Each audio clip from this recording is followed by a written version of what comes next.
Hello everyone. हम discuss करने वाले हैं आज इंडक्शन मशीन के बारे में। उसके क्वेश्चंस भी डिस्कस करेंगे, साथ में कॉन्सेप्ट भी डिस्कस करते जाएंगे।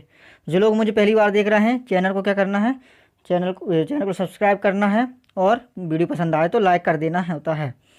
ठीक है, आगे बढ़ते हैं। पहला क्वेश्चन है, in squirrel cage induction motor the rotor conductors are. Squirrel cage induction motor में रोटर कंडक्टर्स क्या होते हैं? ऑप्शंस है open circuited, short circuited via end rings, short circuited via external resistance, short circuited via external reactance. इस question की बात करें, इसका आंसर क्या होगा? इसका answer option number second, short circuited via end rings. End rings की बात करें, कॉपर की रिंग्स होती हैं। तो देखो, दो प्रकार की होती हैं, एक तो स्क्वायरल केज इंडक्शन मोटर होती है, एक स्लिप रिंग इंडक्शन मोटर होती है। इसमें रोटर कंस्ट्रक्शन भी डिफरेंट होते हैं। स्क्वायरल केज इंडक्शन मोटर की बात करें तो इसकी रोटर के हिसाब से इनका नाम पड़ा है। तो रोटर में क्या होता है? रोटर में कॉपर्स बार होते हैं, सबसे पहले स्लॉट रहते हैं, उनके ऊपर कॉपर्स की वार लगी रहती हैं, और रोटर के दोनों एंड पे क्या करते हैं, एक कॉपर की रिंग से सारे कंडक्टरों को शॉर्ट कर देते हैं। कॉपर की रिंग से सारे कंडक्टरों को क्या कर देते हैं? शॉर्ट कर देते हैं। तो वही है, तो इसका आंसर ये हो जाएगा क्या? Short circuited via external rings. ये एसएससी जेईई के 2013 में पूछा गया था। अगला क्वेश्चन है, in an induction motor if air gap is increased. अगर इंडक्शन मोटर में एयर गैप को बढ़ा दिया जाए, ऑप्शंस हैं speed will reduce, efficiency will improve, power factor will be low, breakdown torque will reduce. DMRC के 2016 में आ चुका है ये क्वेश्चन। तो इसकी बात करें, इस क्वेश्चन की बात करें, आंसर क्या हो जाएगा? आंसर हो जाएगा option number 3, that is power factor will be low, power factor कम हो जाएगा। इसका भी एक रीज़न है। क्या रीज़न है? ट्रांसफार्मर का जो फेजर डायग्राम है सभी ने देखे होंगे, उसमें क्या होता है, IM होता है, नो लोड करंट वगैरह होती हैं, है ना। तो उसमें क्या होता है, एक IM होती है, मैग्नेटाइजिंग करंट होती है एक बार, और मैग्नेटाइजिंग कंपोनेंट होता है, और एक वर्किंग कंपोनेंट होता है करंट का, नो लोड करंट का, दैट इज I नोट का, है ना। तो क्या होगा, अगर हम एयर गैप को बढ़ाएंगे, अगर हम इंडक्शन मशीन मोटर में एयर गैप को बढ़ाएंगे, है ना, एयर गैप में बढ़ाएंगे अगर, तो उसमें फ्लक्स को कांस्टेंट रखने के लिए, फ्लक्स को बनाए रखने के लिए मशीन क्या करेगी, अलग से फ्लक्स को बनाने के लिए क्या ज़रूरी होती है? मैग्नेटाइजिंग करंट ज़रूरी होती है। दुनिया में, जीवन में, सब जगह जहाँ फ्लक्स की बात आएगी वहाँ मैग्नेटाइजिंग करंट की बात आएगी, क्योंकि फ्लक्स को बनाने का काम होता है मैग्नेटाइजिंग करंट का। जितना ज़्यादा एयर गैप होगा, है, उतना ज़्यादा रिलेक्टेंस होगा, मतलब कि उतना ही कम फ्लक्स होगा। फ्लक्स को कांस्टेंट बनाने के लिए ये ज़्यादा मैग्नेटाइजिंग करंट खींचेगी। ज़्यादा मैग्नेटाइजिंग करंट खींचेगी तो उससे क्या होगा, ज़्यादा मैग्नेटाइजिंग करंट खींचेगी तो उससे जो हमारा पावर फैक्टर होगा लो हो जाएगा, मतलब कि पावर फैक्टर एंगल बढ़ जाएगा। फेजर डायग्राम की बात करें, फेजर डायग्राम में पावर फैक्टर एंगल बढ़ जाएगा, पावर फैक्टर एंगल बढ़ा तो पावर फैक्टर कम हो जाएगा। मतलब कि फाई अगर बढ़ेगा, एक जो एंगल होता है फाई बढ़ेगा, फाई बढ़ने से कॉस फाई क्या होगा, डिक्रीज होगा। क्यों? क्योंकि कॉस की मैक्सिमम वैल्यू क्या होती है, 1 होती है, और वो काय में होती है, कॉस 0 पे होती है, कॉस 90 पे क्या होता है, 0 होता है। तो अगर एंगल बढ़ेगा तो पावर फैक्टर कम होगा। तो इसके लिए मैं आपको यही सजेस्ट करूँगा कि क्या करना होगा, हमको याद रखना होगा फेजर डायग्राम किसका, ट्रांसफार्मर का। क्यों? इसकी बात करें इंडक्शन मशीन में, फेजर डायग्राम हो गया और इसका सर्किट डायग्राम हो गया इसका, तो ये इक्विवेलेंट सर्किट वगैरह ये सब सेम होते हैं ट्रांसफार्मर के और इंडक्शन मोटर के। तो ट्रांसफार्मर और इंडक्शन मोटर एक दूसरे से रिलेटेड ही है ना, कुछ अंतर नहीं होता है। बस क्या होता है, इंडक्शन मोटर में रोटेटिंग पार्ट होता है। ठीक है, अगला क्वेश्चन है, the operation of N induction motor is based. Induction motor का ऑपरेशन किस पे बेस होता है? ऑप्शन है Lenz law, Ampere's law, principle of mutual induction, principle of self induction. RRB JEE में पूछ चुका है। आरआरबी जेईई के 2015 में जो एग्ज़ाम हुआ था उसमें पूछा गया था। सीधी सी बात है, इसका आंसर होगा क्या? क्या आंसर होगा? Mutual induction, principle of mutual induction. इसको म्यूचुअल इंडक्शन का प्रिंसिपल मतलब कि अन्योन्य, इसको हिंदी में क्या बोलेंगे म्यूचुअल इंडक्शन को, अन्योन्य प्रेरकत्व, अन्योन्य प्रेरकत्व का सिद्धांत। ठीक है, तो इस पे बेस्ड होगा ट्रांसफार्मर का एक्शन भी और इंडक्शन मोटर का भी। प्रिंसिपल यही है, क्या करो। अगला क्वेश्चन है rotating magnetic field is produced in a, rotating magnetic field किस में प्रोड्यूस होती है, मतलब किस में बनती है, किस में उत्पन्न होती है। ऑप्शन है single phase induction motor, 3 phase induction motor, DC series motor, AC series motor. RRB के एसएसई, जो पहले एसएसई होता था उसमें आ चुका है, अब हालांकि ये बंद हो चुका है, ये एग्ज़ाम नहीं होता है। तो इस क्वेश्चन का आंसर क्या होगा, 3 phase induction motor, 3 phase induction motor. तो इसका आंसर हो जाएगा 3 फेस इंडक्शन मोटर। तो इसकी बात कर रहे हैं रोटेटिंग मैग्नेटिक फील्ड। अब हम रोटेटिंग मैग्नेटिक फील्ड के बारे में डिस्कस कर ही लेते हैं, बात आई है तो। रोटेटिंग मैग्नेटिक फील्ड, तो मैं अपनी बात करूं, मेरे दो दोस्त हैं, ये लोग गए इंजीनियर के साथ में, इंजीनियर हैं वो, साथ में कुछ और लोगों को लेके गए। पहली बार लैब में गए, वहाँ पर देखे बहुत सारी मशीनें रखी हैं। तो वहाँ पर देखे कि क्या बात है, इंडक्शन मोटर भी है, वाह। देखे इंडक्शन मोटर है, इंडक्शन मोटर। तो मेरा एक दोस्त बोलता है चलो इसको स्टार्ट करते हैं यार, हम इंडक्शन मोटर को स्टार्ट कर देते हैं। तो तभी इंडक्शन मोटर से एक आवाज़ आती है, अरे चच्चा पहले स्टार्ट करोगे ना मुझको, मैं तभी वर्क करूँगी, मैं तभी वर्क करूँगी, उससे पहले मेरी 2 कंडीशंस हैं। मैं तभी वर्क करूँगी तभी जब आप 2 कंडीशन को सेटिस्फाई कर दोगे। ये बोलते हैं मेरे दोस्त, बोलो कौन कौन सी कंडीशंस हैं। पहली कंडीशंस ये हैं कि मुझ में जो आप 3 फेज सप्लाई दोगे दैट इज RYB, ये स्पेस के रिस्पेक्ट में, स्पेस में 120 डिग्री से एक दूसरे से 120 डिग्री इलेक्ट्रिकल एंगल जो रहेगा उसमें डिस्प्लेस रहेंगी। मतलब कि अभी ये स्पेस, और एक और कंडीशन थी क्या, कि और उन वाइंडिंग्स, उन फेस में जो बहने वाली करंट है, उनमें फ्लो होने वाली करंट है, वो भी आपस में 120 डिग्री इलेक्ट्रिकल में टाइम के रिस्पेक्ट में डिस्प्लेस्ड रहेंगी। अब बात आ गई कि टाइम की बात आई और स्पेस की बात आई, क्या होता है स्पेस और टाइम।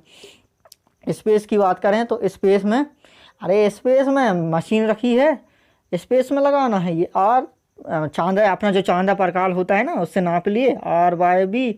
ऐसा करेंगे क्या, नहीं करेंगे। क्यों, उसने कंडीशन दे दी है 120 डिग्री रहेगा मगर इलेक्ट्रिकल एंगल रहेगा, इलेक्ट्रिकल एंगल अलग होता है। और अभी हमने जो चांदा प्रकाल से ना मेजर करने की बात करें वो क्या है, वो एक मैकेनिकल एंगल है।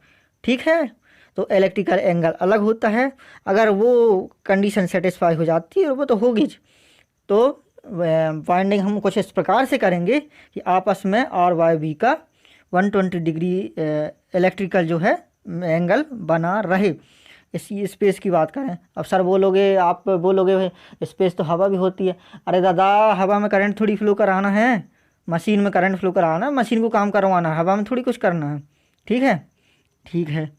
और रही बात ये टाइम के रिस्पेक्ट की बात आई, टाइम के रिस्पेक्ट में मतलब कि RYB हैं, तो इनके बीच में R से Y, Y से B, R से Y और Y से B, R से Y के बीच में 120 डिग्री, Y से B के बीच में 120 डिग्री, B से R के Y बीच में 120 डिग्री। फेज डिस्प्लेसमेंट होना चाहिए, फेज डिफरेंस होना चाहिए, कौन से का, 120 डिग्री इलेक्ट्रिकल का टाइम के रिस्पेक्ट में। अगर ये 2 कंडीशन सेटिस्फाई हो जाती हैं तो मेरे अंदर रोटेटिंग मैग्नेटिक फील्ड बन जाएगी, कौन कह रही है, इंडक्शन मोटर कह रही है ये बात। और जैसे ही मैं रोटेटिंग मैग्नेटिक फील्ड बनी, मैं स्टार्ट हो जाऊंगी। मतलब हमने इसमें क्या समझा कि ये चच्चा रोटेटिंग मैग्नेटिक फील्ड ही इम्पोर्टेंट है, इसके बिना इंडक्शन मोटर का कोई अस्तित्व ही नहीं है। अगर रोटेटिंग मैग्नेटिक फील्ड नहीं बन रही है तो इंडक्शन मोटर नाम की कोई चीज़ ही दुनिया में नहीं है। क्लियर। अगला क्वेश्चन है which is not a part of 3 phase squirrel cage induction motor.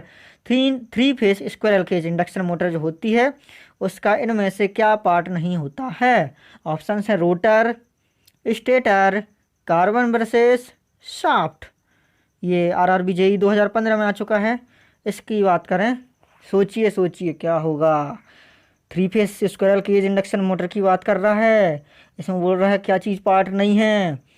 अरे भैया, रोटर भी होता है, स्टेटर भी होता है, और शाफ्ट तो होगी ही होगी। अरे मैकेनिकल लोड लगाओगे ना तभी तो घुमाओगे।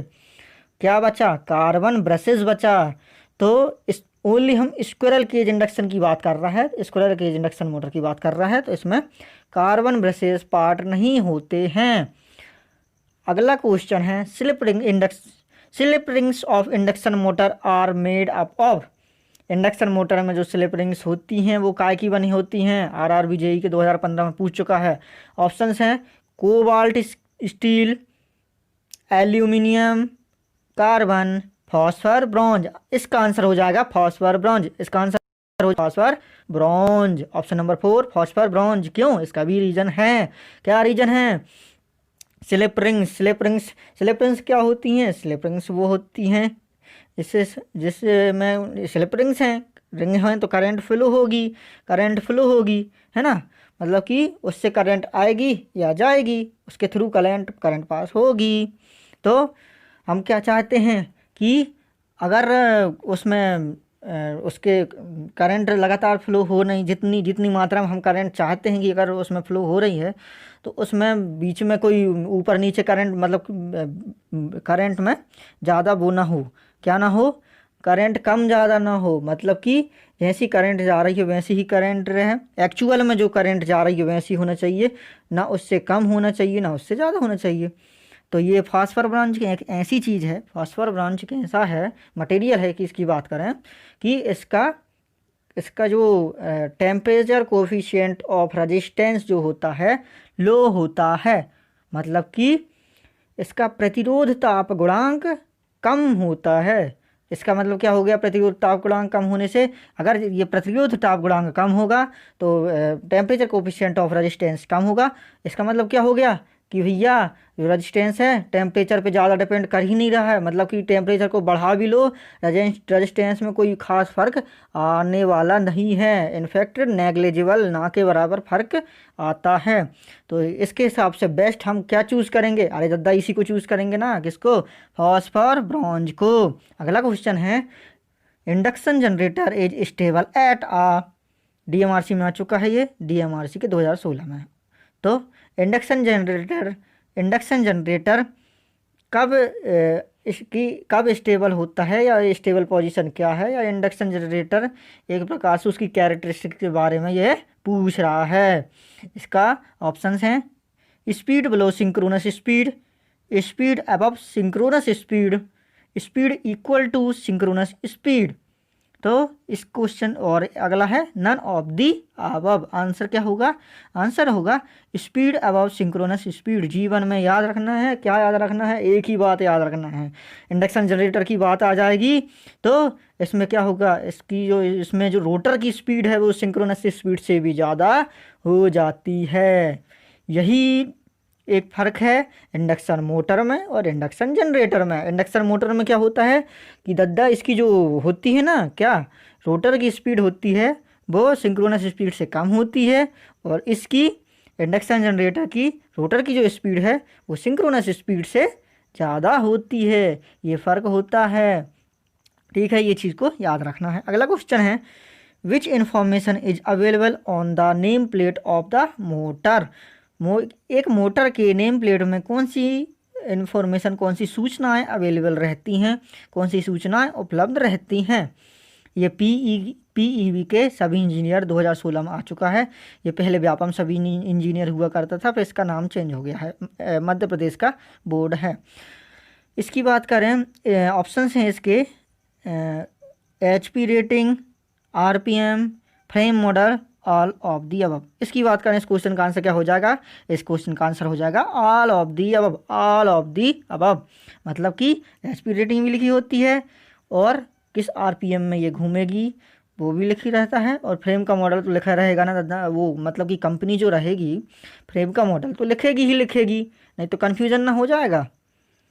अगला क्वेश्चन है, to save energy during braking which type of braking is use. मतलब कि ब्रेकिंग के दौरान एनर्जी को सेव करने के लिए कौन सी ब्रेकिंग यूज होती है, मतलब कि जिससे एनर्जी सेव होती है। एक ही ब्रेकिंग होती है, तो वही ये पूछ रहा है। ब्रेकिंग मतलब कि अवरोधन, मोटर को रोकना। यूपीपीसीएल के 2018 में आ चुका है। इसकी ऑप्शंस देखें तो regenerative, plugging, dynamic, all of the above. इस क्वेश्चन का आंसर क्या होगा? इस क्वेश्चन का आंसर होगा रीजनरेटिव ब्रेकिंग। रीजनरेटिव ब्रेकिंग के बारे में बात कर लेते हैं। रीजनरेटिव ब्रेकिंग क्या होती है? रीजनरेटिव ब्रेकिंग क्या होती है? जैसे बचपन में सभी ने साइकिल चलाए होंगे या अभी भी चलाते होंगे। जब उतार आती है, जब ढलान आती है, तो आप अगर पहले से ही स्पीड से साइकिल चलाते आ रहे हैं तो ढलान में क्या होता है कि पैडल आप मारते आ रहे हो, क्या होता है ढलान में अपने आप पैडल और ज़्यादा चलने लगते हैं। मतलब कि आप पैडल मारना छोड़ भी दो तो पैडल ऑटोमेटिक चलने लगते हैं। यही सेम कॉन्सेप्ट रीजनरेटिव ब्रेकिंग में लागू होता है, और ज़्यादा इसमें रॉकेट साइंस कुछ नहीं है। ये चीज़ याद रखना है कि यही कॉन्सेप्ट इसमें होता है रीजनरेटिव ब्रेकिंग में, तो ज़्यादा अपने लिए ईजी होगा और अपन इस चीज़ को याद रख पाएंगे। तो रीजनरेटिव ब्रेकिंग, एक ही ब्रेकिंग होती है ऐसी इस टाइप की। अगला क्वेश्चन है, starting torque of 3 phase induction motor can be increase by. ISRO के 2017 में आ चुका है कि 3 फेज इंडक्शन मोटर का जो स्टार्टिंग टॉर्क है वो इंक्रीज किया जा सकता है किसके द्वारा? ऑप्शंस हैं, increasing rotor reactance, increasing rotor resistance, increasing stator resistance, और अगला है नन ऑफ दी अबव। इसकी बात करें, इसका क्या होगा? इसका आंसर होगा increasing rotor resistance, that is option number second, increasing rotor resistance. क्यों? फार्मूला होता है ना इसका टॉर्क का, 3 फेज टॉर्क का फार्मूला होता है कौन सा? 60/2 पाई NS E2² R2 upon R2² plus SX2²। तो इसमें जो 2 जो है आ रहे हैं ना, वो 2 उसमें रोटर की बात कर रहा है, और उसमें आप देखिए कि E2² R2 ऊपर का जो अंश बोलें न्यूमरेटर में क्या है? E2² इंटू R2 मतलब कि रोटर रेजिस्टेंस। रोटर के रेजिस्टेंस को बढ़ाने से 3 फेज इंडक्शन मोटर का क्या होगा? टॉर्क, स्टार्टिंग टॉर्क जो है बढ़ जाएगा। 3 फेज इंडक्शन मोटर का स्टार्टिंग टॉर्क बढ़ जाएगा। वेरी वेरी इंपॉर्टेंट है, इसको याद रखना है। ये हमारे क्वेश्चंस हो चुके हैं। ऐसे ही क्वेश्चंस लाते रहेंगे, डिस्कशन करते जाएंगे, थ्योरी की क्लास भी होगी। और जो इलेक्ट्रिकल का जो बंदा है ना, उसको कहीं जाने की ज़रूरत नहीं है। यहाँ पर सारी technical as well as non technical की क्लासेस भी लगेंगी, क्वेश्चंस का डिस्कशन भी होगा, सब कुछ होगा, सब एग्ज़ाम की तैयारी भी होगी। तो क्या करना होता है? बस लाइक कर देना होता है, दोस्तों के साथ शेयर कर देना होता है, एंड चैनल को सब्सक्राइब कर देना होता है। ओके, मिलते हैं अगली क्लास में। Bye bye.